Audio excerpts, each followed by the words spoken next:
Hare Krishna Krishna Krishna Hare Hare, Hare Ram Ram Ram Hare Hare, Hare Krishna Krishna Krishna Hare Hare, Hare Ram Ram Ram Hare Hare, Hare Krishna Krishna Krishna Hare Hare, Hare Ram Ram Ram Hare.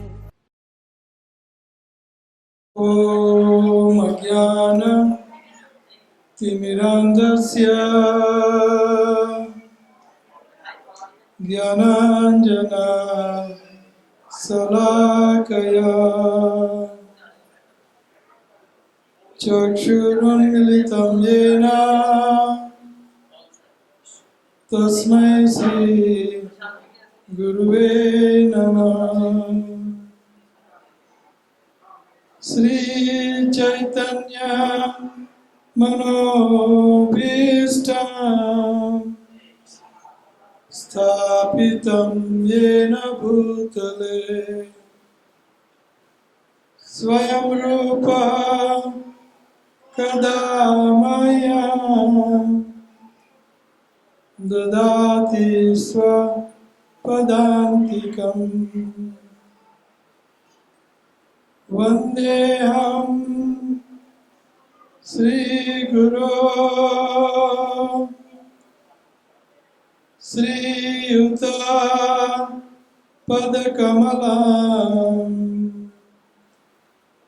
Shri Gurun Vaishnavamcha Shri Rupam Sagrajatam Sagana Raghunathanvitam Tam Sajivam Satvaitam Sarvadutam Parijana Saitam Krishna Chaitanya Devam Shri Radha Krishna Pada Sahagana Lalita Shri Vishakhanvitam Cha He Krishna Karuna Sindhu Dinabandhu Jagatpate Gopesh Gopika Kanta Radha Kanta Namastute Tapta Kanchana Gaurangi Radhe Vrinda Vaneshwari Vrishabhanu Sute Devi Pranamami Hari Priye Vamcha Kalpa Tarubhyascha Kripa Sindhu Bhyevacha Patitanam Pavanebhyo Vaishnavebhyo Namo Namah. Jai Shri Krishna Chaitanya Prabhu Nityananda Shri Advaita Gadadhar Srivasadi Gaura Hare Krishna Krishna Krishna Hare Hare Hare Rama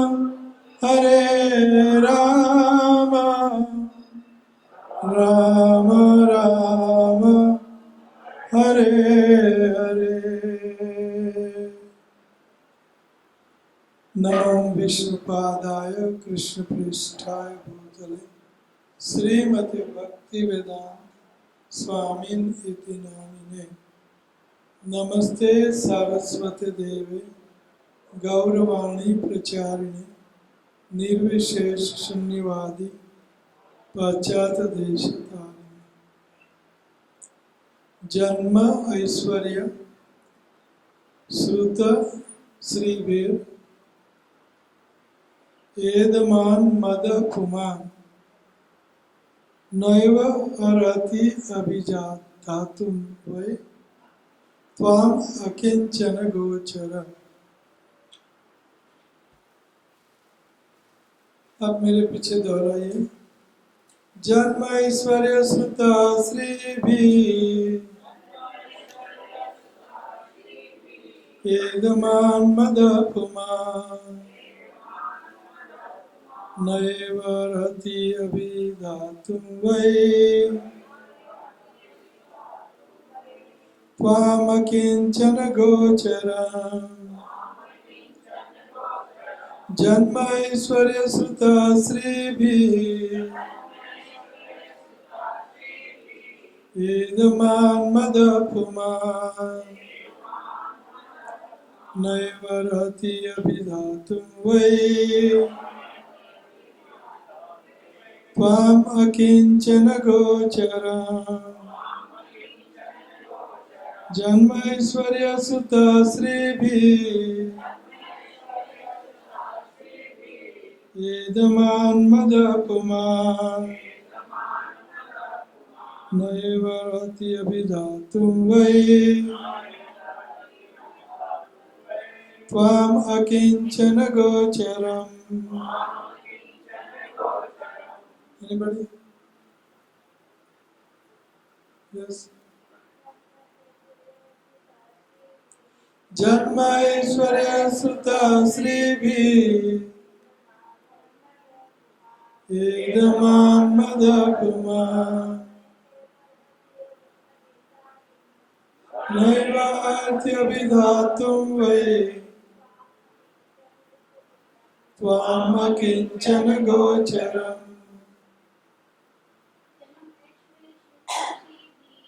जन्म ऐश्वर्य सुत श्रीभिः एदमान मद पुमान नैव अर्हति अभिधातुं वै त्वाम अकिंचन गोचरम्। जन्म ऐश्वर्य सुता श्रीभिः एदमान मद पुमान नैव अर्हति अभिधातुं वै त्वाम किंचन गोचरम्। जन्म ऐश्वर्य सुता श्रीभिः एदमान मद पुमान नैव अर्हति अभिधातुं वै त्वाम किंचन गोचरम्। बोलिए। जन्म ऐश्वर्य सुता श्रीभिः एदमान मद पुमान नैव अर्हति अभिधातुं वै त्वाम किंचन गोचरम्। हे प्रभु, आप सरलता से प्राप्त होने वाले हैं, लेकिन केवल उन्हीं के द्वारा जो भौतिक दृष्टि से अकिंचन है, जो सम्मानित कुल, ऐश्वर्य, उच्च शिक्षा तथा शारीरिक सौंदर्यों के द्वारा भौतिक प्रगति के पथ पर आगे बढ़ने के प्रयास में लगा रहता है, वह आप तक एकनिष्ठ भाव से नहीं पहुंच पाता। अति सुंदर शिक्षा है, प्रार्थना है। महारानी कुंती देवी कह रही हैं कि हे कृष्ण, जो बड़े चढ़े धनी कुटुंब में जन्म लेते हैं उनके लिए आप तक पहुंच पाना मुश्किल है, क्योंकि मद अपमान, उनको धन का, ऐश्वर्य का मद, प्रमद, इंटॉक्सिकेटेड हो जाता है।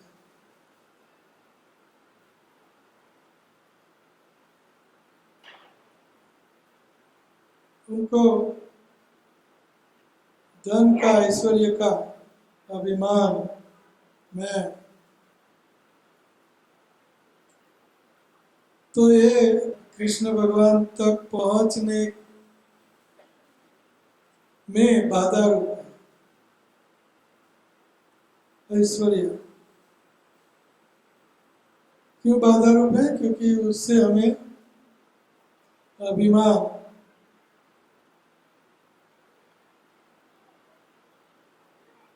हो जाता है। जन्म ऊंचे घराने में जन्म, ऊंचा घराना का अर्थ है जहाँ सब कुछ पहले से ही संपन्न हो, सुंदरता, ऐश्वर्य, पैसा, कोठी, गाड़ी, सब कुछ। तो वो पहले से ही गलत आदतों में चढ़ जाता है, और जब भगवान की बात आती है, ठीक है बुरे हो गए तब, और बूढ़ा होता है तब उनको भगवान याद नहीं आते। ये धन का संचय, संरक्षण, संपत्ति का रक्षण कैसे किया जाए अंत तक। जन्म, ऐश्वर्य, जन्म सूची नाम श्रीमताम गेहे योगो भ्रष्ट अभिजायते। गीता भगवान कहते हैं कि जो भ्रष्ट योगी होता है, योग से भ्रष्ट, वो योगी पवित्र लोगों के यहाँ और श्रीमंत लोगों के यहाँ जन्म लेता है। ऐसा क्यों? क्योंकि उनको सुविधा मिल जाती है योग सिद्ध करने की, फिर से जहाँ से रुका था वहाँ से भक्ति शुरू करने की सुविधा मिल जाती है। लेकिन यहाँ कहा है, कुंती कह रही है कि ये भक्ति के लिए अनुकूल नहीं है। जन्म उच्च घराना में जन्म, ये भक्ति में बाधा रूप होते हुए भगवान तक हमें पहुंचने नहीं देता। जन्म, ऐश्वर्य, ऐश्वर्य का अर्थ है 6 प्रकार के ऐश्वर्य। ऐश्वर्यस्य समाग्रस्य वीर्यस्य यशः श्रिय ज्ञान वैराग्य, ये 6 ऐश्वर्य।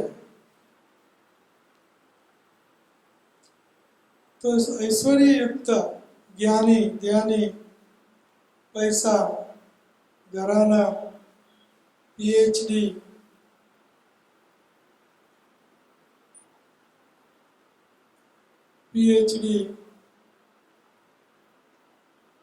श्रुत, higher education, PhD, permanent head damage, उनका डैमेज हो जाता है हेड। उनका हेड में क्या डैमेज? मैं ही भगवान हूँ। डॉक्टर लोगों को भी मनाना मुश्किल है, क्योंकि उनका हेड भी डैमेज हो जाता है। बनते हैं न्यूरोलॉजिस्ट और खुद को ही न्यूरोलॉजिस्ट की जरूरत होती है भक्ति करने के लिए।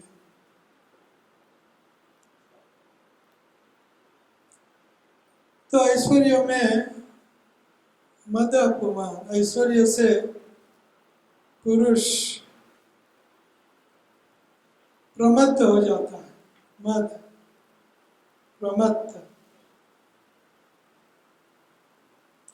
जन्म ऐश्वर्य। कई बार देखा है कि सन्यासी और बड़े गुरु वो भी प्रमत्त हो जाते हैं, क्योंकि ऐश्वर्य है। सन्यास से ऐश्वर्य है, त्याग।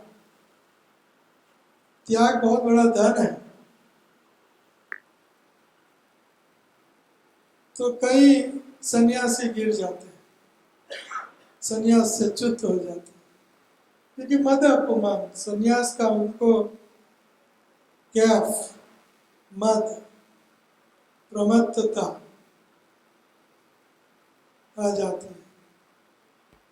इतनी भागवत गीता का इतना बड़ा पुस्तक लिखेंगे, लंबा चौड़ा ठीक,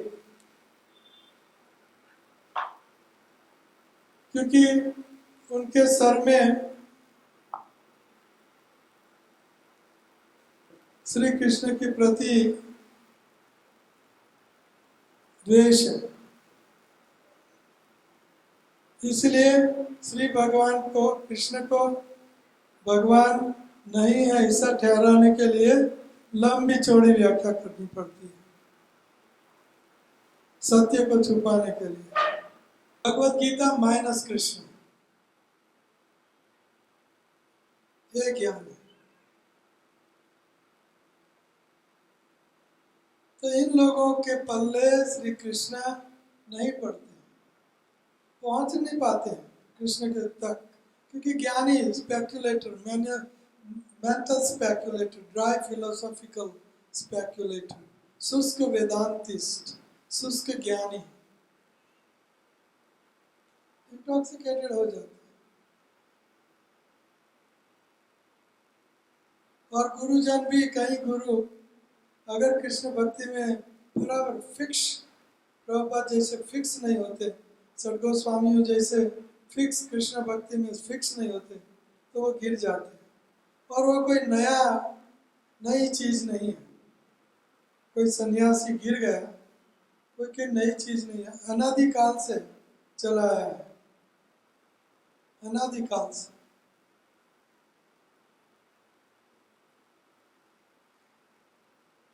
क्योंकि उसमें उनको यदमान, मद, अपमान, मद, प्रमत्ता आ जाती है। प्रभुपाद जी कहते हैं कि आश्चर्य ये नहीं है कि कितने गिरे, ये आश्चर्य नहीं, गिरने वाले ही हैं। आश्चर्य ये है कि कितने बने रहे, कितने की भक्ति बनी रही, ये आश्चर्य है।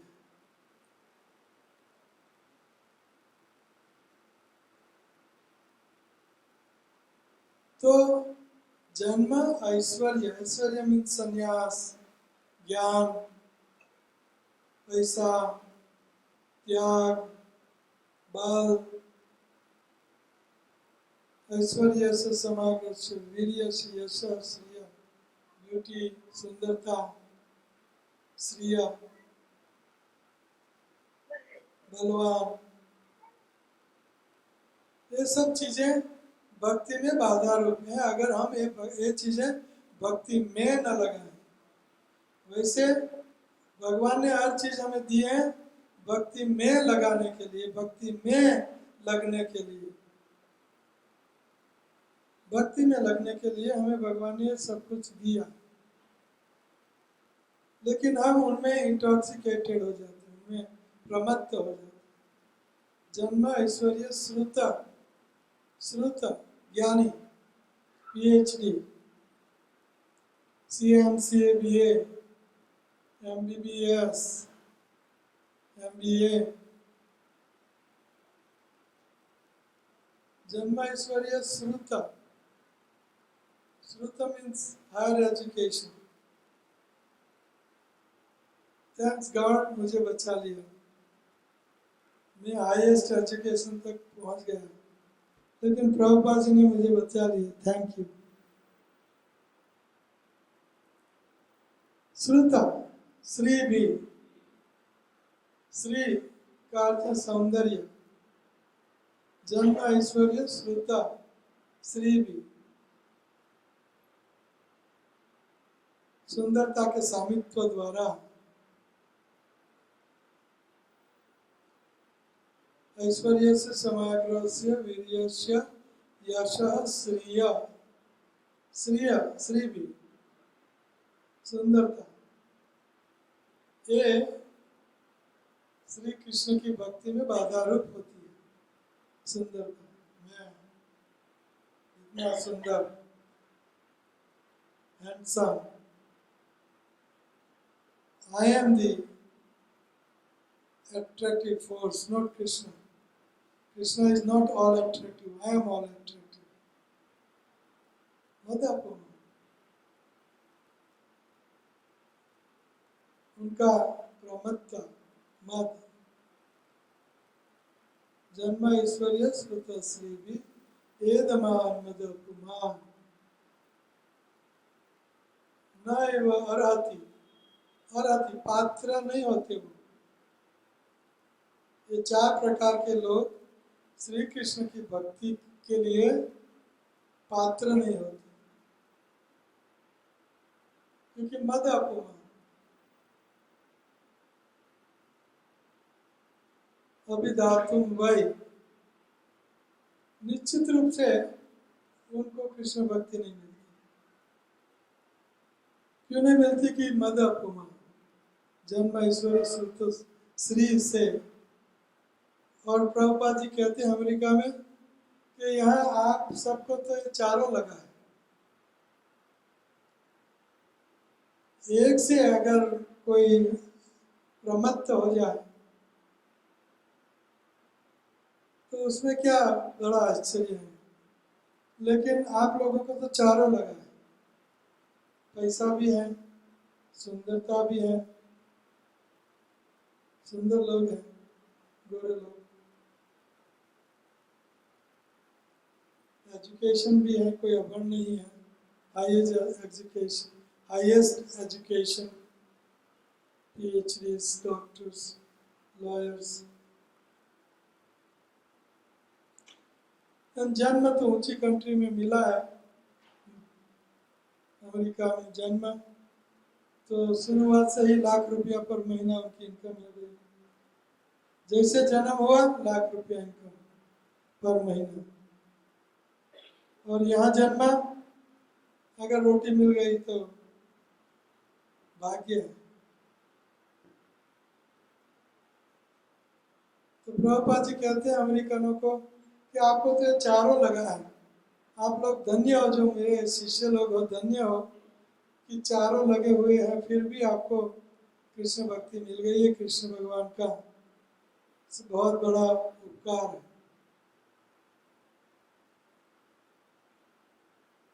जन्म ऐश्वर्य श्रुत श्री भी वेदमान मदकुमार नैवार्थि अभिजातुम वै त्वम अकिंचन गोचर, त्वम अकिंचन के गोचर भगवान होते हैं। अकिंचन का अर्थ है भौतिक संसार से जो तंग आ गया हो, भौतिक संसार से जो तंग आ गया हो, जगह लाग्यो खारो रे मीरा,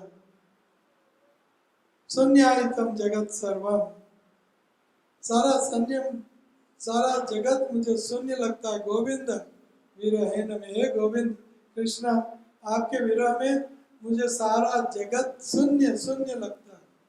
और युगायतम निमेषेन चक्षुषा प्रावुसायितम, और एक युग, एक पल का समय, आपके विरह में एक पल का समय मुझे युग, लंबा युग की तरह, 1,00,000 साल की तरह मुझे लगता है। तो वो अकिंचन है। अकिंचन का अर्थ है भगवान के बिना, भगवान का अर्थ है कृष्ण के बिना और कुछ न चाहिए। कर लिया किनारा, हमें किनारा कर लेना है, बस कृष्ण और बाकी का किनारा, और कुछ नहीं चाहिए। उनको बोलते हैं अकिंचन। अकिंचन त्वाम अकिंचन गोचर। अकिंचन जो भौतिक दृष्टि से दरिद्र मनुष्य के द्वारा, भौतिक दृष्टि से दरिद्र, उनको बोलते हैं अकिंचन। मुझे संसार नहीं चाहिए, ये सारा दलदल है।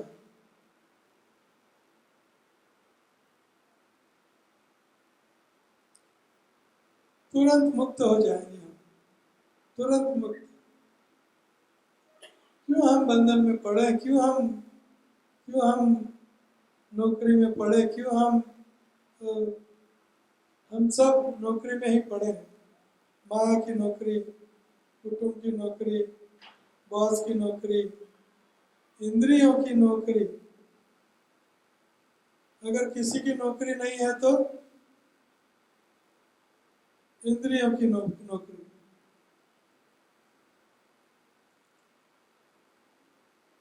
बस हम नौकर ही नौकर हैं, और वो हमारा स्वभाव है, इसलिए नौकर है। तो क्यों ना हम नौकर कृष्ण के बने। जीवेर स्वरूप होय कृष्णेर नौकरी, कृष्ण की नित्य नौकरी। अगर कृष्ण की नौकरी नहीं करेंगे तो माया की नौकरी करनी पड़ेगी। नौकरी तो करनी ही पड़ेगी, नौकरी के बिना चलेगा नहीं। कोई भी जीव नौकरी करने के बिना रह नहीं सकता, चाहे वो राजा हो या सेठ हो या गरीब हो, जो भी हो, सबको नौकरी लगी है।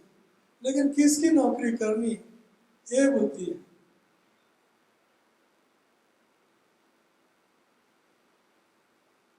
तो मीरा कहती मुझे चाकर राखो जी, मुझे चाकर राखो जी। नित नित बांग पुकारेंगे, कुछ ऐसा सॉन्ग है ना, मुझे चाकर राखो जी कृष्ण। तो यह अकिंचन के गोचर भगवान कृष्ण, जो भौतिक दृष्टि से दरिद्र मनुष्य के द्वारा सरलता से प्राप्त हो सकते हैं। अकिंचन गोचर का अर्थ क्या है? जो संसार से विरक्त, जो संसार जिसने तोड़ा है, छोड़ा है, असंग शस्त्रेण दृढ़ेन चित्वा, अनासक्ति रूपी शस्त्र से, दृढ़ता से ये संसार की जड़ें काटना है, आसक्ति की जड़ें काटनी है। त्वाम अकिंचन गोचर, हे भगवान कृष्ण, आप जन्म, ऐश्वर्य, ज्ञानी, सुंदर लोगों के लिए आपको अप्रोच करना, आपकी भक्ति मिलना बहुत मुश्किल है। लेकिन जो अकिंचन है, जो संसार से उबला हुआ है, संसार से थका हुआ है, उनके लिए आप बहुत आसान है। तो एक बहन कुंती प्रार्थना करती है, और हम अभी तक कंगाल थे, तब तो आप भागे हुए आते थे। पुनर्भव दर्शनम भविता दर्शनम स्यात् विपद संतु तत्शाश्वता तत्र तत्र जगद्गुरो भविता दर्शनम अस्यात् अपुनर्भव दर्शनम विपद संतु तत्साश्वतम। विपदा सही, क्या विपदा सही, क्या स्लोगन लिखा ऊपर? विपदा की विपदा ही महान, विपदा ही महान है। विपदा महान क्यों है? क्योंकि ये विपदा में आप दौड़े हुए भागे हुए हमारे पास आते हो और ठहर जाते हो। जब तक विपदा है तब तक हमारे पास आप ठहर जाते हो, इसलिए यह विपदा ही महान। विपदा विपद संतु तत्साश्वतम। विपदा में भगवान हर पल याद आते हैं। जैसे मैंने उदाहरण दिया था भागवत का, भौरी कीड़ा लेके अपने घर में कैदी बना देती हैं, जब आती हैं तो उनको काटती हैं, तो वो कीड़ा हमेशा भौरी का ध्यान करता है कि अभी दुख देगी, अभी दुख देगी, अभी दुख देगी, अभी आएगी, तो उनका चिंतन रहता है और भौरी आती रहती है और उनका चिंतन सतत रहता है। उसी तरह विपदा में, क्योंकि वो विपदा में है कीड़ा, भौरी का काटना कीड़ा, भौरे का कीड़ा हमेशा चिंतन करता रहता है। उसी तरह विपदा में हम भगवान को याद करते रहते हैं। इसलिए किंकुंती कहते हैं विपदा ही महान। हमें विपदा ही आया करो, हमें राजपाट पृथ्वी नहीं चाहिए, हमें आप चाहिए। और आप हमारे पास तभी हो सकते हो जब हमें विपदा हो, जब हमें विपदा हो। विपद संतु तत्साश्वतम तत्र तत्र जगत गुरु भविता न च अपुनर्भव दर्शनम।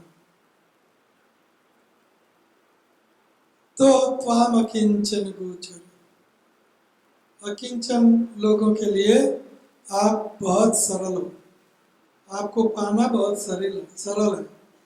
अकिंचन लोगों के लिए आपको पाना बहुत सरल है। और धनी होने का पर भी अकिंचन रह सकते हैं। ऐसा नहीं कि गरीबी में ही भक्ति होगी, ऐसा नहीं है। अमरीश महाराज सारे जगत के राजा थे लेकिन अकिंचन थे। जनक महाराज बड़े महान राजा थे लेकिन अकिंचन, जनक त्यागी, जनक वैदेही, देह में भी आसक्ति नहीं, वैदेही जनक अकिंचन। भीष्मदेव अकिंचन, पांडवगण अकिंचन, कुंती अकिंचन। ऐश्वर्य युक्त होने पर भी अकिंचन। किंग चित्रकेतु, प्रहलाद, जनक, भीष्म, बलि महाराज, सब अकिंचन, ऐश्वर्यशाली होने पर भी अकिंचन। तो भगवान का भक्त गरीब होता है तभी भक्ति मिलती है, ऐसा नहीं है। हमें हमारा जीवन धन्य बना लेना है, उसके लिए हर पल तत्पर रहना चाहिए। एक पल भी गंवानी नहीं चाहिए। आयु हरति वैपुंसाम उद्यान अस्तान चयन असौ तस्यार्थे यत क्षणो नित्य उत्तम श्लोक वार्तया। उत्तम श्लोक कृष्ण की वार्ता, कथा, गाथा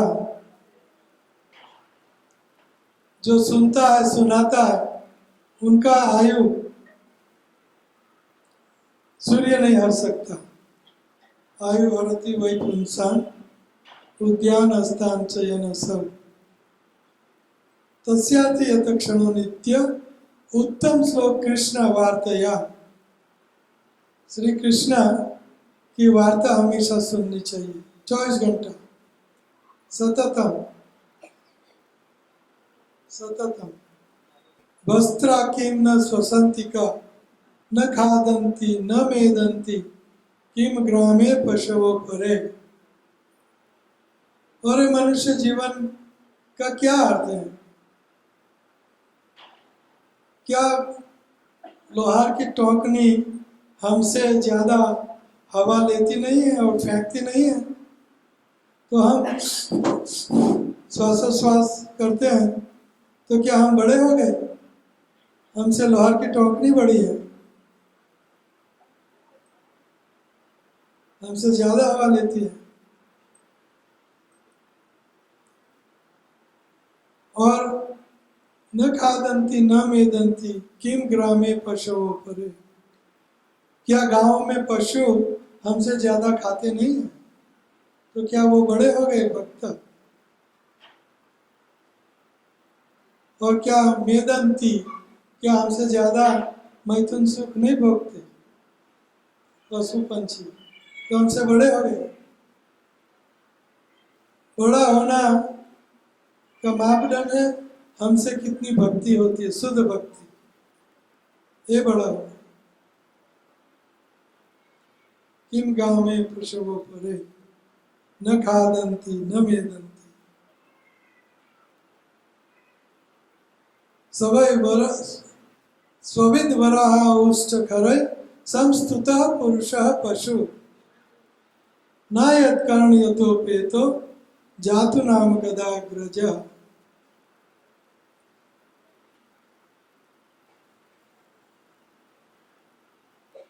Yes, dog, camel, swa, dog, hog, ass and camel, swa, vidvaraha ustakharai, samstuta purusha पशु। पशु, इन पशुओं जैसे लोग, पशुओं जैसे लोगों की स्तुति समस्तुति करते रहते हैं, क्या फायदा? समस्तुति करनी चाहिए कृष्ण और कृष्ण के भक्तों की। संस्तुतः पुरुषः पशु नायत कर्ण यतो पेतो जातु नाम गदाग्रज। गदाग्रज श्री कृष्ण के नाम रूप लीला गुण धाम का श्रवण कीर्तन नहीं हो रहा है तो मनुष्य कैसा है? कुत्ता, गधा, कैमल, ऊंट, सुअर जैसा है। स्वविद्वराह उष्टकरै संस्तुतः पुरुषः पशु न यत्कर्ण यतोपेतो जातु नाम गदाग्रज। गदाग्रज श्री कृष्ण का नाम उनके कान रंध्र में जाता नहीं है तो वो गुदा, गधा, कुत्ता, ऊंट, सुअर जैसा है। तो ये कहते हैं कि त्वाम अकिंचन गोचर। हे भगवान श्री कृष्ण, आप अकिंचन लोगों के लिए खूब सरलता से पाना, सरलता से पा सकते हैं लोग, आपको, आपकी भक्ति कर सकते हैं। तो आगे वाला श्लोक है, नमो अकिंचन वित्ताय निवृत्त गुणवृत्तये आत्मा रामाय शांताय कैवल्य पतये नमः। नमो अकिंचन वित्ताय। वित्त, भगवान श्री कृष्ण अकिंचन भक्तों के वित्त हैं, अर्थात धन है। निर्धनों के धन श्री कृष्ण है। नमः अकिंचन वित्ताय निवृत्त गुण वृत्तये। भौतिक गुणों की क्रियाओं से सदा परे, गुण वृत्तये स्नेह। आत्मा रामाय शांताय कैवल्य पतये नमः। मैं निर्धनों के धन आपको नमस्कार करती हूँ। भगवान श्री कृष्ण निर्धनों के धन है,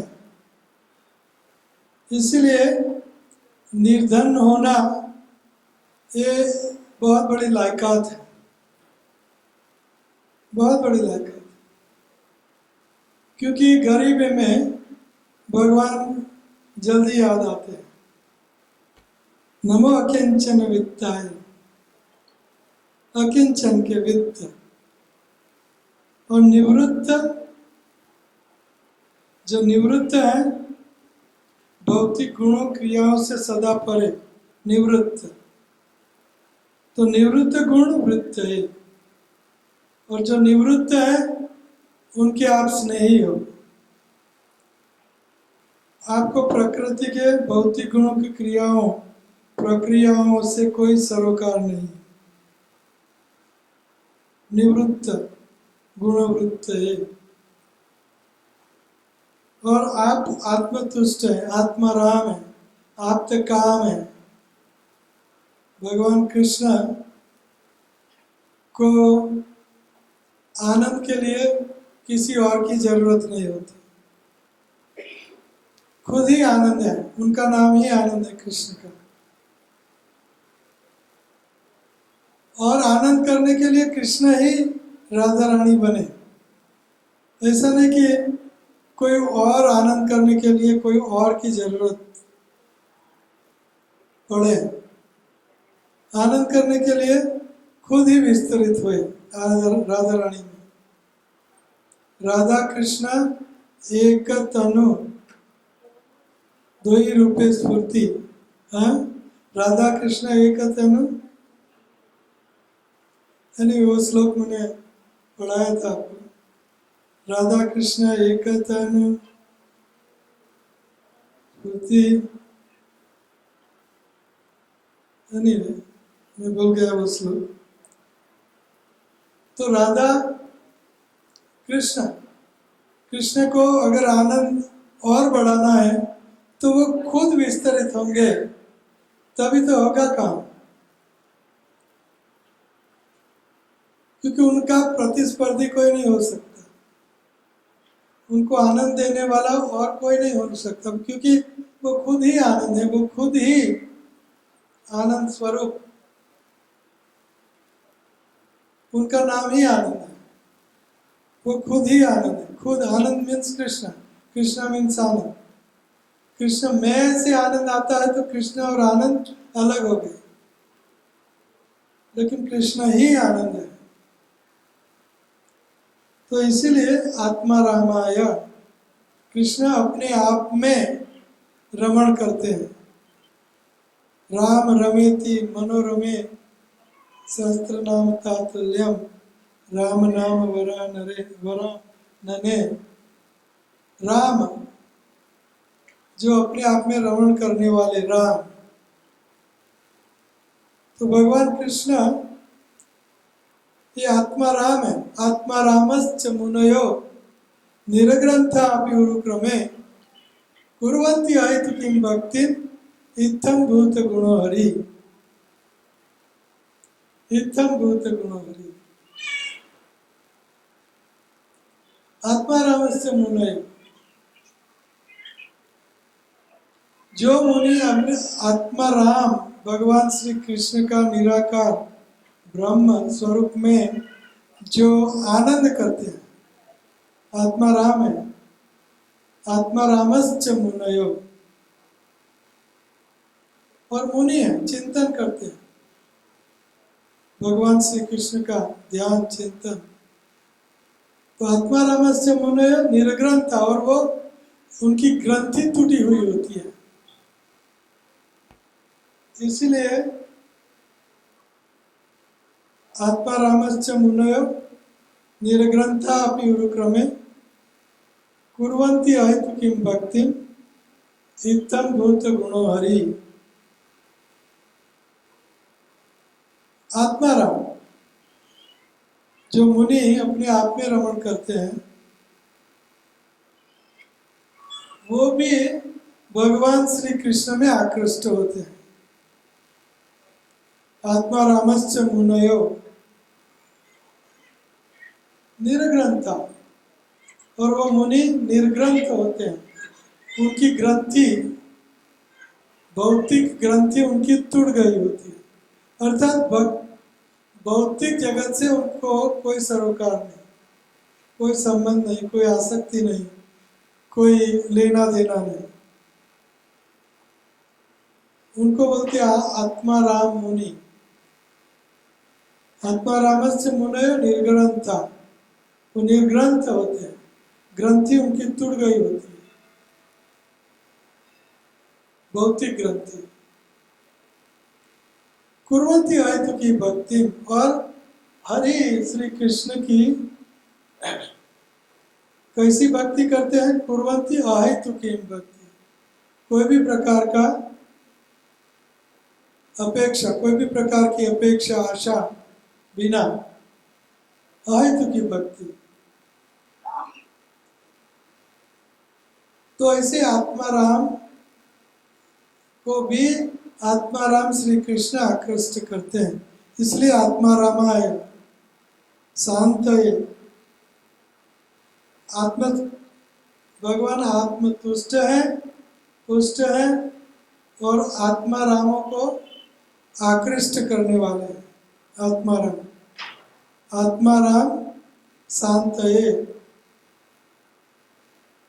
और परम शांत को भी, जो शांत होता है वही भगवान की ओर आकृष्ट होता है। तो इन शांत योगियों के भी पति कौन है? कृष्ण। और कैवल्य पतये नमः। कैवल्य, कैवल्य का अर्थ है जो निराकार ब्रह्म की उपासना करते हैं, कैवल्य, अद्वैतवादी। एको ब्रह्म द्वितीयो नास्ति, ब्रह्म एक है, दो नहीं है। ब्रह्म, ये ब्रह्म का प्रतीक है, प्रतीक ब्रह्म। एको ब्रह्म द्वितीयो नास्ति, ब्रह्म दो नहीं है, सत्य है, लेकिन इन वेद वाक्यों को समझने के लिए आपको ब्रह्मवेत्ता, शुद्ध भक्त, भगवान कृष्ण का शुद्ध भक्त का, ऐसे गुरु का शरण ग्रहण करना पड़ेगा, तभी ये विरोधाभासी जो वाक्य हैं आपको समझ में आएगा। तो कैवल्य, एको ब्रह्म द्वितीयो नास्ति। यस, ब्रह्म एक है, दो नहीं है, लेकिन ब्रह्म को समझने के लिए ब्रह्मवेत्ता, कृष्णवेत्ता गुरु के पास जाना पड़ेगा। कैवल्य पतये, भगवान कृष्ण केवल अद्वैतवादियों के भी पति है, निराकारवादियों के भी पति है, भक्तों के भी भगवान है। तो कैवल्य पतये नहीं, कैवल्य एक, तू और मैं एक, उनको बोलते हैं केवल, केवल एक, कैवल्य। कैवल्य नरकायते द्वादश पूर्व आकाश पुष्पायते विद्धि महेंद्रादि कीटायते विश्वम सर्वम सुखायते विधि महेंद्रादि कीटायते। तो कैवल्य मुक्ति है, नरक है, नरक। कैवल्यम नरकायते द्वादश पूर्व आकाश पुष्पायते, और स्वर्ग आदि आकाश में जैसे पुष्प होते हैं, आकाश में पुष्प वैसा है। स्वर्ग आकाश का पुष्प है। कैवल्य नरकायते द्वादश पूर्व आकाश पुष्पायते विधि महेंद्र आदि कितायते। जानो विधि, जानो क्या? महेंद्र अर्थात इंद्र, स्वर्ग के राजा महेंद्र वगैरह देवी देवताएं कीट हैं, कीटायते। हम भी कीट हैं, वो भी कीट हैं।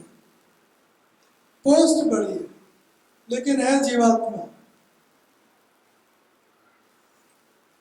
प्राइम मिनिस्टर, प्रेसिडेंट, पोस्ट बड़ी है लेकिन है नागरिक, सामान्य नागरिक, पोस्ट बड़ी है। तो इसीलिए महेंद्र आदि किटाए थे। महेंद्र आदि जीवात्माएं हैं, देवी देवता है, भगवान नहीं है। भगवान है कृष्ण। तो कैवल्य पतये नमः का अर्थ है कैवल्य, जो भगवान और अपने आप को एक मानते हैं, अद्वैत मानते हैं, अद्वैतवादी, अद्वैतवादी। कैवल्य पतये नमः। सर्वेदमिदं खल्व ब्रह्म, सब कुछ ब्रह्म है, लेकिन गुरु आपको बताएगा सब कुछ एक है, लेकिन सब कुछ अनेक भी है, अलग भी है। जैसे प्रभुपाद जी बहुत बार मैंने उदाहरण दिया है कि माँ, बहन, पत्नी, पुत्री, चारों स्त्री हैं, एक है, स्त्री है, लेकिन एक तरह का व्यवहार हम नहीं कर सकते, अलग भी है, एक है और अलग भी है।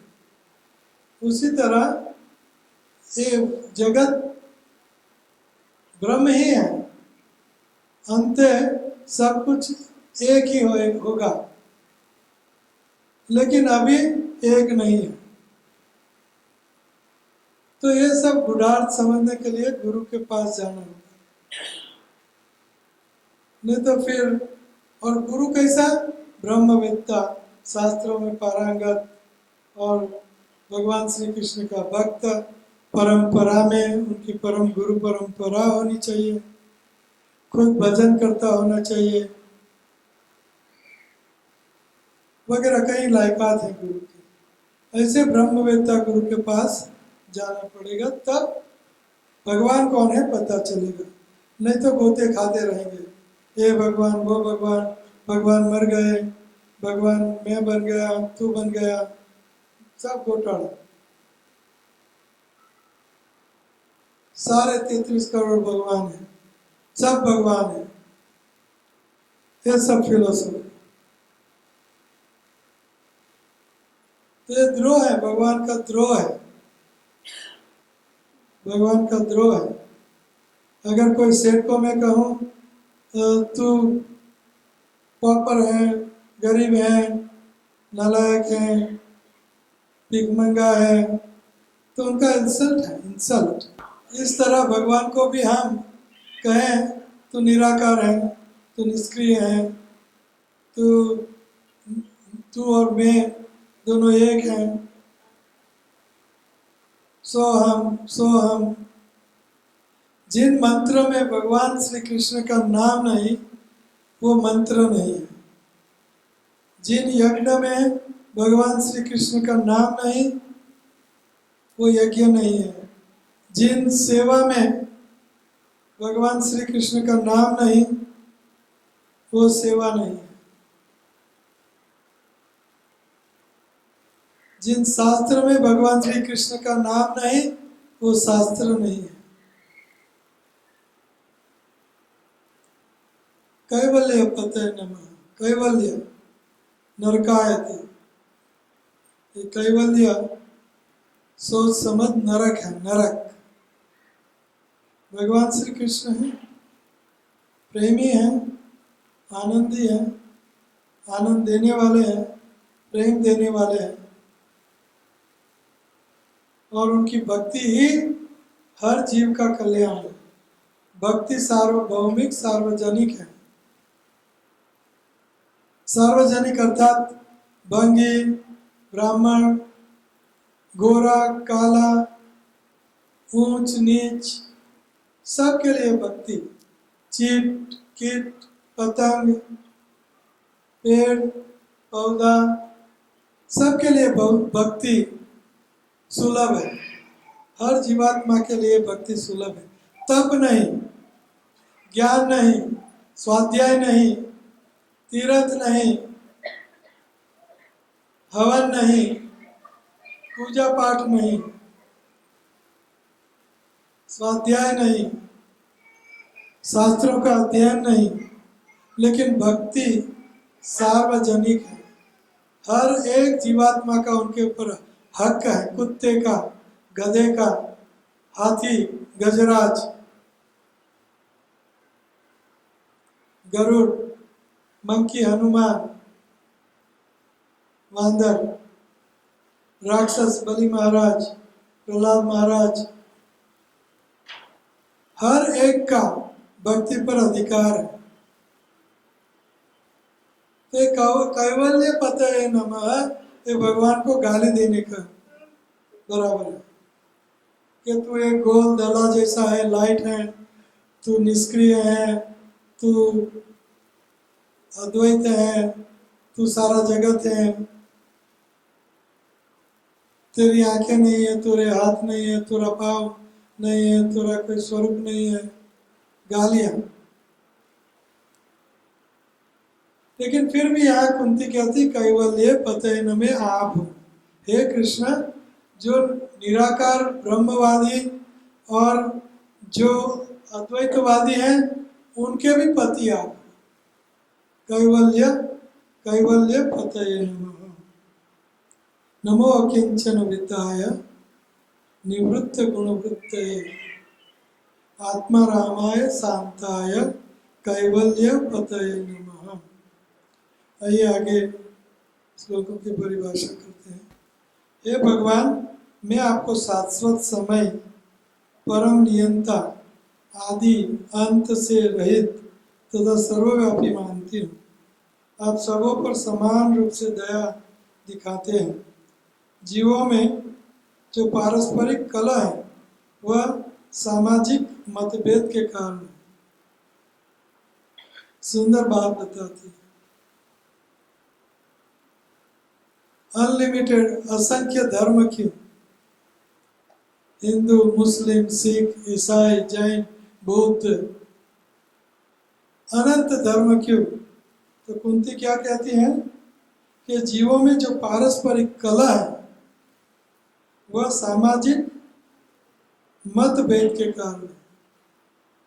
तुंडे तुंडे मति भिन्न, इसलिए धर्म बने अनंत। धर्म एक है, सवै पुंसो परो धर्मो यदो भक्तिर अधोक्षजे।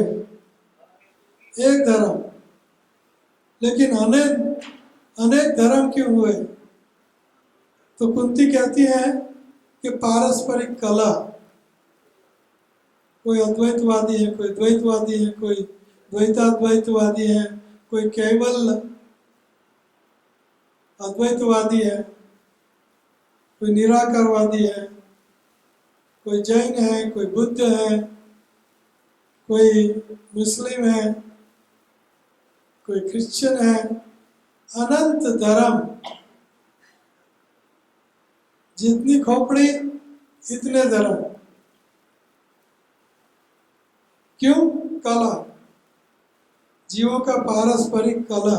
धर्म एक, वो है उन भगवान जिनको भगवान कहते हैं, उनकी शुद्ध भक्ति, अहेतु की अप्रतिहता, शुद्ध अविरत भक्ति, ये परम धर्म है, भागवत धर्म है।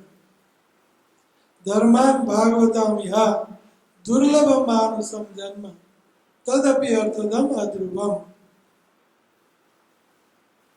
धर्म एक है, वो है श्री कृष्ण की कोई भी प्रकार के हेतु के बिना, अपेक्षा के बिना सतत हमेश भक्ति। ये एकमात्र धर्म है। चाहे कृष्ण को राम कहो, अल्लाह कहो या यहोवा कहो, एक भगवान, उन एक भगवान की भक्ति ही परम धर्म है। सवै पुंसो परो धर्मो यतो भक्ति रदोक्षजे अहेतु की अप्रतिहता, यह आत्मा संप्रसिद्ध थी। और ऐसी भक्ति करने पर जीवात्मा संपूर्णतया तुष्ट, पुष्ट, संतुष्ट हो सकता है, तृप्त हो सकता है। उनको दूसरी और कोई चीज तृप्त नहीं कर पाती, कर सकेगी। एक ही चीज जीव को संपूर्णतया तृप्त कर सकती है, वह है श्री कृष्ण की शुद्ध अविरत हेतु बिना, कोई भी हेतु बिना, अपेक्षा बिना पराभक्ति। उससे ये आत्मा संप्रसिद्ध थी, तृप्त हो जाते हैं। तो ये कला है, जीवों का पारस्परिक कला है, इसलिए सामाजिक मतभेद के कारण है। समाज भी चतुर्वर्णमया सृष्टि गुण कर्म विभाग से, मैंने, कृष्ण कह रहे हैं कि मैंने ही इस सृष्टि का विभाजन किया है, ब्रह्मचारी, गृहस्थ, वानप्रस्थ, संन्यास, और शूद्र, वैश्य, क्षत्रिय, ब्राह्मण, ब्राह्मण वैश्य, ब्राह्मण क्षत्रिय वैश्य शूद्र। ये भगवान ने इन सृष्टि का विभाजन किया है। तो आगे कुंती कहती है, हे भगवान, मैं आपको शाश्वत समय, परम नियंता, आदि अंत से रहित तथा सर्वव्यापी मानती हूँ। आप सबों पर समान रूप से दया दिखलाते हैं। जीवों में जो पारस्परिक कलह है वह सामाजिक मतभेद के कारण है। ये भगवान, आपकी दिव्य लीलाओं को कोई समझ नहीं सकता। भगवान की लीलाएं कोई समझ नहीं सकता, क्योंकि वे मानवीय प्रतीत होती है और इस कारण भ्रामक है। भगवान श्री कृष्ण की लीला मनुष्य जैसी लगती है, इसलिए ये गूढ़ लीलाएं कोई समझ नहीं पाता। न तो आपका कोई विशेष कृपा पात्र है, न ही कोई आपका अप्रिय है। समम चरंती सर्वत्र। लोगों की कल्पना है कि भगवान कृष्ण पक्षपात करते हैं। भगवान पक्षपात नहीं करते, लेकिन लगता है कि पक्षपात हो रहा है, पक्षपात करते हैं भगवान, ऐसा लगता है। यह केवल लोगों की कल्पना है। समम चरंती सर्वत्र समोहम सर्वभूतेषु न द्वेष्योस्ति न प्रिय। समोहम सर्वभूतेषु, मैं सब प्राणियों में संभाव रखता हूँ। न मेरा कोई द्वेष पात्र है, न मेरा कोई प्रिय है। तो क्यों कुंती कहती है, ये आडम्बनम, ये आश्चर्यजनक है कि लोग आपको पक्षपाती समझते हैं, भ्रामक है, ये सब भ्रामक है।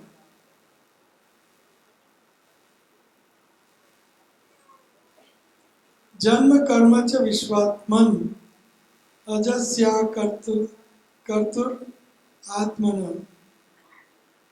हे विश्वात्मा, यह सचमुच ही चकरा देने वाली बात, विडंबना है कि आप निष्क्रिय रहते हुए भी कर्म करते हैं और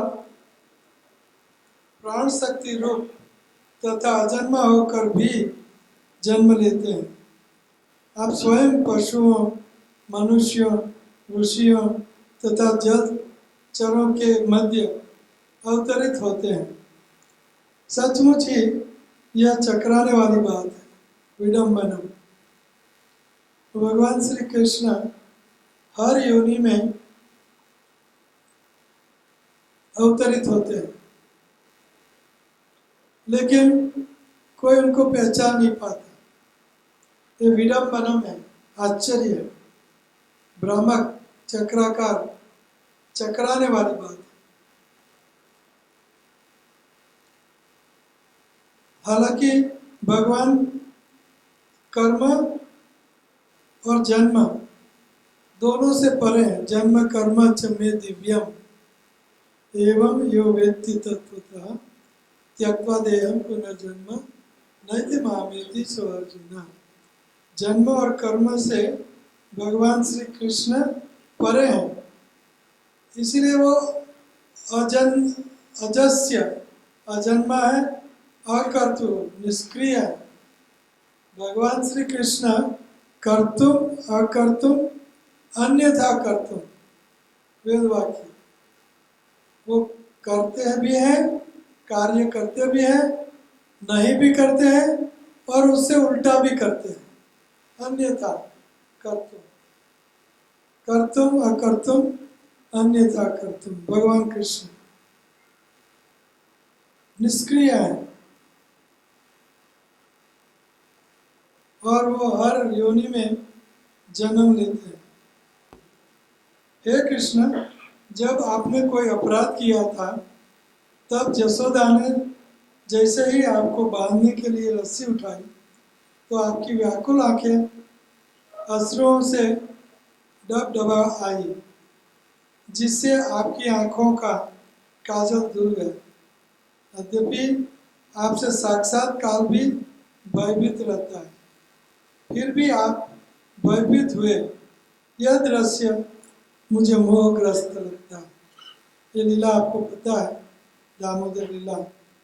तो भगवान रुदन करते हैं तो विडम मनम, आश्चर्य है कि इतने बड़े मालिक और रो रहे हैं और छड़ी से डर रहे हैं। तो ये चकराने वाली बात है। केचित आहुर्जम जातम पुण्य श्लोकस्य कीर्तये यदो प्रियस्यान वाये मलयेशेव चंदनम। कुछ कहते हैं कि अजन्मा का जन्म पुण्यात्मा राजाओं की कीर्ति का विस्तार करने के लिए हुआ है, और कुछ कहते हैं कि आप अपने परम भक्त राजा यदु को प्रसन्न करने के लिए जन्मे। आप उसके कुल में उसी प्रकार प्रकट हुए हैं जिस प्रकार मलय पर्वत में चंदन होता है। तो यहाँ कुंती महारानी कहती हैं कि आप अजन्मा हो, फिर भी पुण्यात्मा राजाओं के कीर्ति का वर्धन करने के लिए उनके कुल में जन्म लेते हो। अभी कुंती भगवान श्री कृष्ण के आविर्भाव के कई कारण बताती है। तो एक कारण यह है कि अजन्मा होते हुए भी वो पुण्यात्मा राजाओं की कीर्ति का विस्तार करने के लिए उनके कुटुंब में जन्म लेते हो। और यदु आपका भक्त था, इसलिए उनका आनंद वर्धन करने के लिए उनके कुटुंब में, उनके वंश में आपने जन्म लिया। जैसे कि मलय पर्वत की कीर्ति, वह चंदन के वृक्ष होते हैं, इसलिए मलय पर्वत की कीर्ति बढ़ जाती है।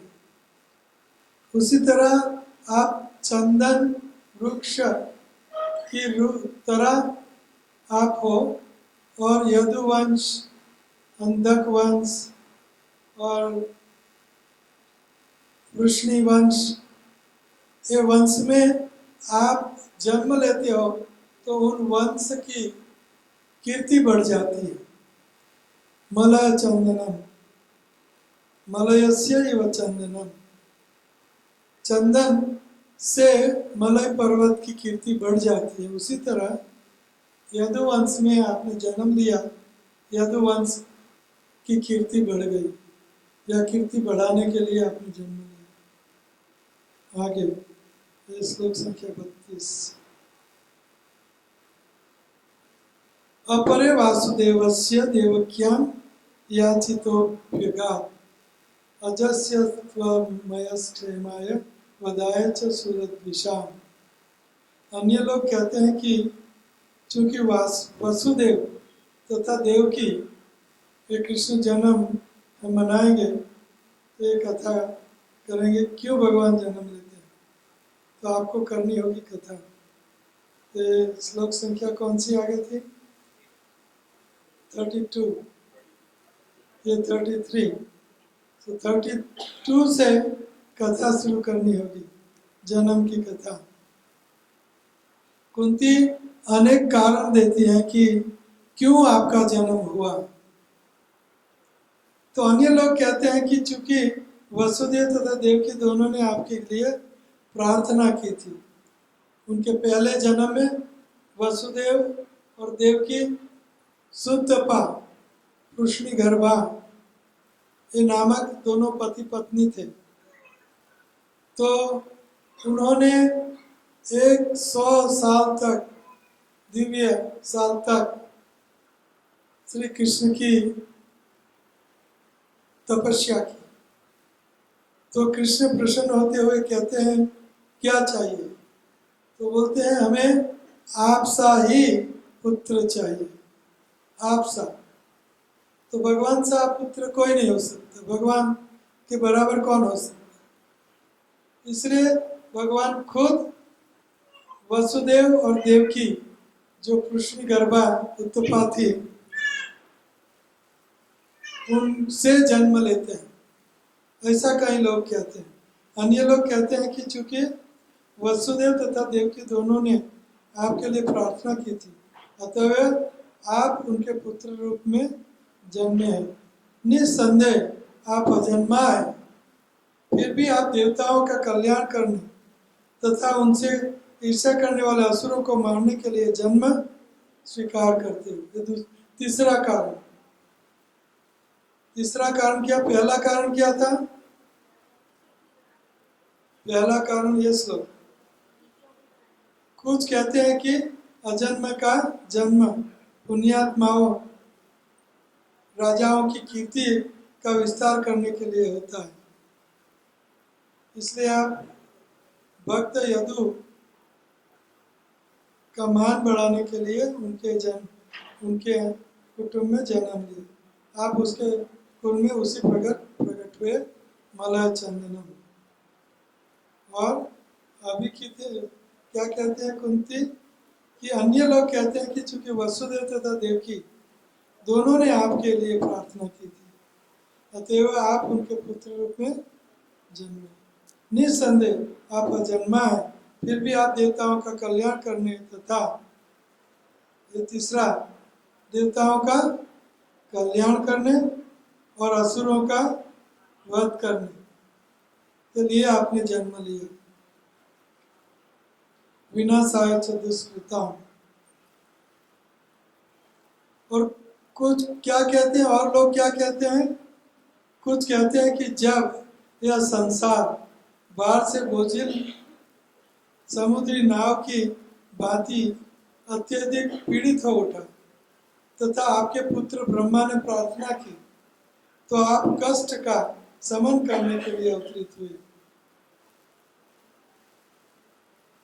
तो सारे देवी देवताएं पीड़ित हो जाते हैं, पृथ्वी पीड़ित हो जाती है, देवों के पास जाती है। देव क्षीर सागर के किनारे जाते हैं और क्षीर सागर के किनारे पुरुष सूक्त से आपको प्रार्थना करते हैं। तो ये जैसे समुद्र में नाव बोझिल हो जाती है, उसी तरह पृथ्वी का भार बोझ बढ़ जाता है। तो जब देवी देवताएं आपको प्रार्थना करते हैं, ब्रह्मा ने प्रार्थना की कि आप कष्ट का शमन करने के लिए अवतरित हो, इसीलिए आप अवतरित हुए। ब्रह्मा की प्रार्थना से, देवी देवताओं की प्रार्थना से, पृथ्वी की प्रार्थना से अवतरित हुए। और आगे क्या कहते हैं कुंती कि क्यों आप जन्म लिया?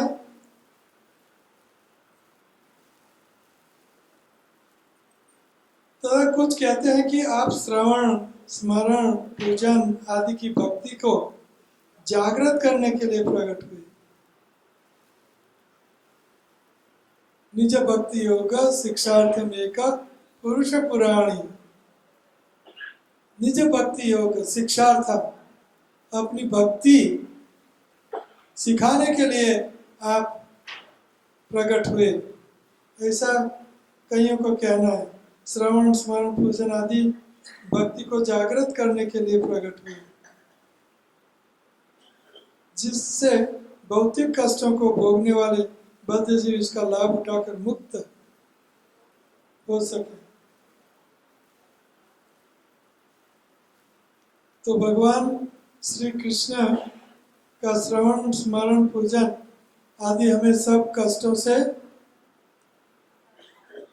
मुक्त कर देता है। हे कृष्ण, जो आपके दिव्य कार्यकलापों का निरंतर श्रवण कीर्तन तथा स्मरण करते हैं या दूसरों को ऐसा करते देखकर हर्षित होते हैं, वे निश्चय ही आपके उन चरण कमलों का दर्शन करते हैं जो जन्म मृत्यु के पुनरागमन को रोकने वाला है। भगवान के चरण कमल हमारे जन्म मृत्यु जरा व्याधि रूपी ये पुनरागमन को रोकने वाले भगवान के चरण के दर्शन हैं।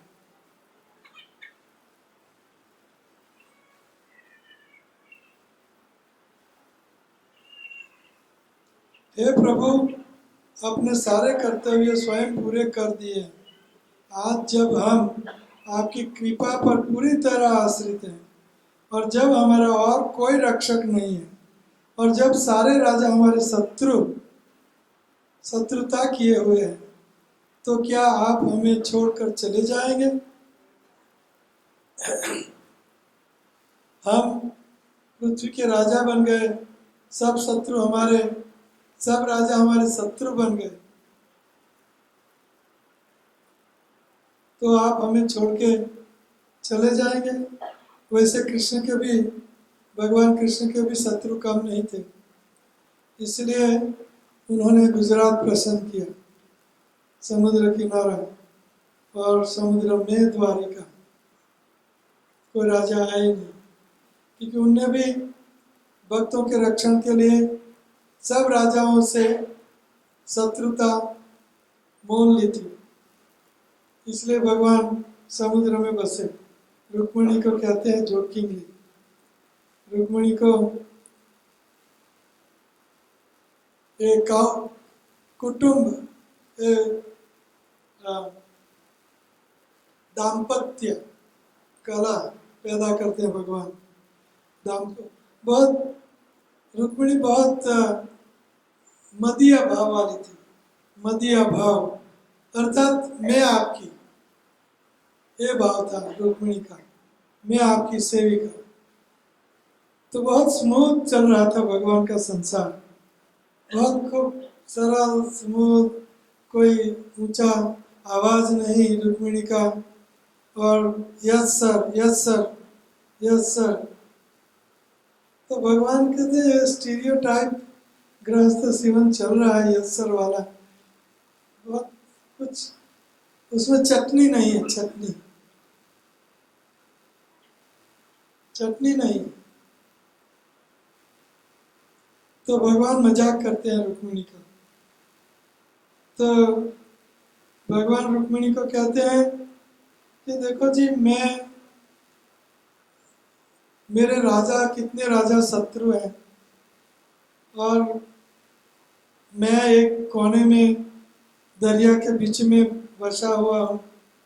क्यों ना आप अच्छे कोई राजा से शादी कर लो, अभी कोई इतनी उम्र हुई नहीं है हमारी, अभी भी आप शादी करने लायक हो। और आपके पिताजी विदर्भ देश के राजा महाराजा रुक्मी, उनका भाई, तो आप बड़े घराने की हो और मैं भागता हुआ दौड़ता हुआ यहाँ भागेड़ू आया हूँ। क्यों ना आप दूसरों से शादी कर लो, आप कहाँ फंस गई? उनको मजाक करता हूँ, यानी ये मजाक है। तो रुक्मिणी बहुत गंभीरता से लेती है। कि ये मुझे अभी छोड़ देंगे, तो बहुत गंभीर ले लिया, रोने लगी। हाथ में जो चामर से जो सेवा कर रही थी वो छूट गया और बेहोश होकर नीचे गिर पड़ी। तो बाद में भगवान उनको मनाते हैं। तो ये है, भगवान कहते हैं यहाँ कि आप आज जब हम आपकी कृपा पर पूरी तरह आश्रित हैं और हमारे सब शत्रु हो चुके हैं, तब आप हमें छोड़ के चले जा रहे हैं। हमारे शत्रु बढ़ गए हैं। भगवान कृष्ण के भी शत्रु इतने ही हैं, क्योंकि वो सबसे पंगा लिया भगवान ने, क्योंकि सब राक्षस थे। आगे कुंती महारानी कहती हैं, जिस तरह आत्मा के अदृश्य होते ही शरीर का नाम तथा यह समाप्त हो जाता है, उसी तरह यदि आप हमारे ऊपर कृपा दृष्टि नहीं करेंगे तो हम पांडवों तथा यदुओं समेत हमारा यश तथा गतिविधियां तुरंत ही नष्ट हो जाएगी। दोनों तरह की चिंता स्त्री को होती है। यहाँ यदु और कुरु, कुरु उनका ससुराल और यदु उनका मैका, तो दोनों नष्ट हो जाएंगे। दोनों की चिंता है उनको, कुंती महारानी को। तो हम सब नष्ट हो जाएंगे। मैं झटपट पढ़ता हूँ क्योंकि टाइम हो चुका है। हे गदाधर कृष्ण, इस समय हमारे राज्य में आपके चरण चिन्हों की छाप पड़ी हुई है और इसके कारण यह सुंदर लगता है, लेकिन आपके चले जाने पर यह ऐसा नहीं रहेगा। हम जहाँ बैठे हैं भगवान के चरण की प्रिंट, यहाँ चरणारविंद भगवान के पड़े हैं, ऐसी धन्य भूमि है ये, लेकिन हम उनका कुछ मूल्य नहीं जानते। ये बात जो हो रही है यहाँ हो रही है, जहाँ हम बैठे हैं हस्तिनापुर में हो रही है। भगवान हस्तिनापुर छोड़ के द्वारिका प्रस्थान कर रहे हैं और फिर कुंती प्रार्थना कर रही है। व्रत आरूढ़ है और कुंती नीचे खड़ी हुई प्रार्थना कर रही है। ये सारे नगर तथा ग्राम सबके समृद्ध हो रहे हैं, क्योंकि जड़ी बूटियां तथा अन्नों की प्रचुरता है। वृक्ष फलों से लदे हैं, नदियां बह रही हैं, पर्वत खनिजों से तथा समुद्र संपदा से भरे पड़े हैं, और यह सब उन पर आपकी कृपा दृष्टि पड़ने से ही हुआ है।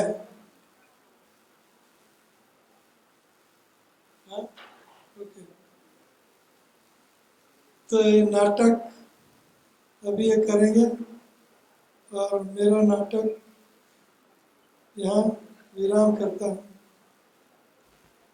तो विराम करने से पहले हम थोड़ा पढ़ लें, बहुत दूर नहीं है। अतः हे ब्रह्मांड के स्वामी, हे ब्रह्मांड की आत्मा, हे विश्व रूप, कृपा करके मेरे स्वजनों पांडवों तथा वृष्णियों के प्रति मेरे स्नेह बंधन को काटो। स्त्रियों को दो, मैका और पति का, दोनों का और से आसक्ति होती है। तो वृष्णि और पांडव, इन दोनों और के मेरे बंधन आप काटो, बाद में जाओ। हे मधुपति, जिस प्रकार गंगा नदी बिना किसी व्यवधान के सदैव समुद्र की ओर बहती है, उसी प्रकार मेरा आकर्षण अन्य किसी और न बांटकर आपकी ओर निरंतर बना रहे। निरंतर बना रहे। कैसे बना रहे? जैसे गंगा समुद्र की ओर निरंतर बहती रहती है, उसी तरह मेरा आकर्षण, मेरी आसक्ति आपकी ओर निरंतर बनी रहे।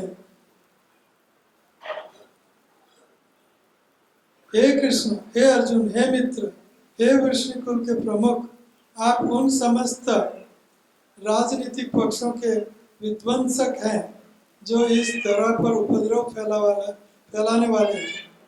आपका शौर्य कभी क्षीण नहीं होता। आप दिव्य धाम के स्वामी हैं और आप गायों, ब्राह्मणों तथा भक्तों के कष्ट को दूर करने के लिए अवतरित होते हैं। आप में सारी योग शक्तियाँ हैं और आप समस्त विश्व के उपदेशक गुरु हैं। आप सर्वशक्तिमान ईश्वर हैं। मैं आपको सादर प्रणाम करती हूँ। सुत उवाच। सुत गोस्वामी ने कहा, इस प्रकार भगवान अपनी महिमा गान के लिए चुने हुए शब्दों में कुंती देवी के द्वारा की गई प्रार्थना सुनकर मंद मंद मुस्काए।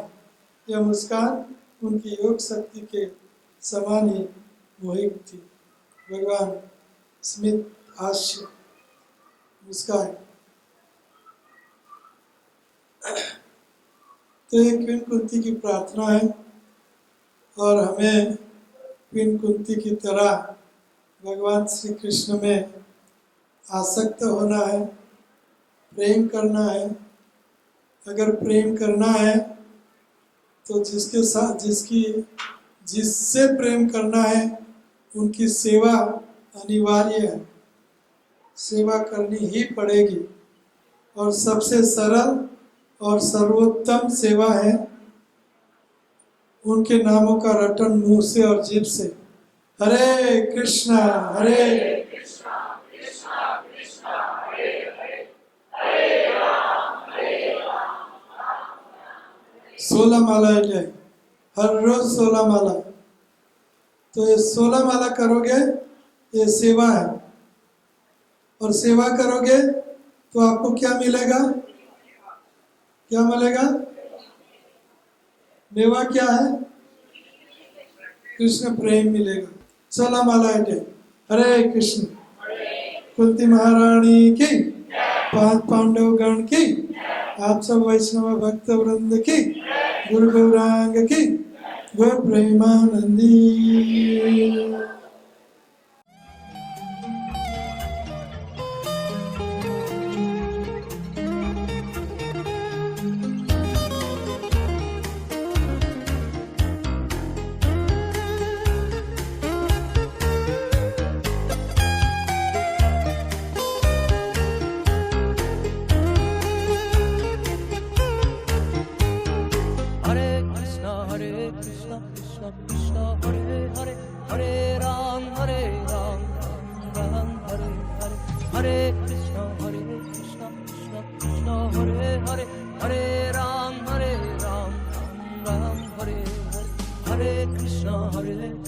Krishna Krishna Hare Hare, Hare Ram Ram Ram Hare Hare, Hare Krishna Krishna Krishna Hare Hare, Hare Ram Hare